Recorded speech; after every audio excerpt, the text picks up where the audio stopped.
ನನ್ನ ಮಹಿಳಾ ಸಹೋದರಿಯರಿಗೆ ಮೊದಲಿಗೆ ವಿಶ್ವ ಮಹಿಳಾ ದಿನಾಚರಣೆ ಹಾರ್ದಿಕ ಶುಭಾಶಯಗಳನ್ನ ಹೇಳಿ ಇಷ್ಟಪಡ್ತೀನಿ. ಬಜೆಟ್ ಬಗ್ಗೆ ನಮ್ಮ ಸರ್ಕಾರ ನುಡಿದಂತೆ ನಡೆದಂಥ ಸರ್ಕಾರ. ಸೊ ಅದರಿಂದ ಬಜೆಟು ಇದು ನಮ್ಮ 5 ಗ್ಯಾರಂಟಿಯನ್ನು ಕಂಟಿನ್ಯೂ ಆಗಿ ಮಾಡ್ತಾನೆ ಇದ್ದಾರೆ. ಮೊದಲು ಈ ಸಲ ಬಜೆಟಲ್ಲಿ ಏನು ಮಾಡಿದ್ದಾರೆ, ವಿದ್ಯಾರ್ಥಿಯವರಿಗೆ ಇದು ಮಾಡಿಕೊಟ್ಟಿದ್ದಾರೆ, ಸಹಯೋಗ ಮಾಡಿಕೊಟ್ಟಿದ್ದಾರೆ. ಮತ್ತು ನಮ್ಮ ಪಂಚ ಗ್ಯಾರಂಟಿ ಅನ್ನೋದಿದೆಯಲ್ಲ, ಅದು ಕೊನೆಯವರೆಗೂ ನಡೀತಾನೆ ಇರುತ್ತೆ ಅನ್ನೋದೇ ಅದೊಂದು ದೊಡ್ಡ ಇದು. ನಮಗೆ ಮಹಿಳೆಯರಿಗೆ ಮೊದಲಿಗೆ ನಮ್ಮ CM ಸಾಹೇಬರು, ಸಿದ್ದರಾಮಯ್ಯ ಸಾಹೇಬರು ನೀಡಿರುವಂಥ ಕೊಡುಗೆ ಸರ್ ಅದು ಮಹಿಳಾ ದಿನಾಚರಣೆಗೆ. ಅದನ್ನು ನಾನು ಸಿದ್ದರಾಮಯ್ಯ ಸರ್ಗೆ ಧನ್ಯವಾದ ಹೇಳಕ್ಕೆ ಇಷ್ಟಪಡ್ತೀನಿ.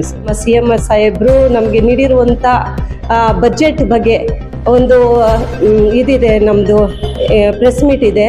ಸೊ ಅದರಿಂದ 15ನೇ ತಾರೀಕು ನಮ್ಮ ಮಹಿಳಾ ದಿನಾಚರಣೆಯನ್ನು ಆಚರಣೆ ಮಾಡ್ತಿದ್ದಾರೆ ನಮ್ಮ ಅಧ್ಯಕ್ಷರಾದ ಸೌಮ್ಯ ರೆಡ್ಡಿ ಮೇಡಮ್ ಅವರು.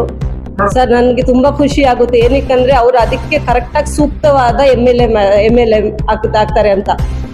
ಅದು ನಮ್ಗೆ ತುಂಬ ಸಂತೋಷದ ವಿಷಯ ಅಲ್ವಾ ಸರ್. ನಮ್ಮ ಅಧ್ಯಕ್ಷರು ಒಂದು ಫಸ್ಟ್ MLA ಇದ್ರು, ಇವಾಗ MLA ಇದ್ದೇ ಇರ್ತಾರೆ ಅನ್ನೋದು ನಮ್ಗೆ ತುಂಬ ಒಂಥರ ಖುಷಿ ನೀಡುವಂಥ ಇದಲ್ವಾ ಸರ್. ಕಡೆಯಿಂದ ನನ್ನ ಮಹಿಳಾ ಮಣಿಗಳಾದಂತಹ ನನ್ನ ಮಹಿಳಾ ಸಹೋದರಿಯರಿಗೆ ನಮ್ಮ ಮಹಿಳಾ ಕಾಂಗ್ರೆಸ್ ಕಡೆಯಿಂದ ವಿಶ್ವ ಮಹಿಳಾ ದಿನಾಚರಣೆ ಹಾರ್ದಿಕ ಶುಭಾಶಯಗಳು ಸರ್.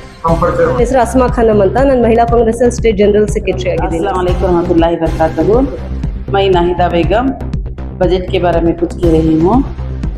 हमारे सीताराम साहब ने 5 गारंटी देकर हैं, उसमें इसके अलावा बच्चों के लिए जो किया है और औरतों के लिए जो किया है, इसके लिए मैं शुक्रिया अदा करती हूँ। आज वुमेंस डे है, आप सबको मेरी तरफ से मुबारकबादी दे रही हूँ।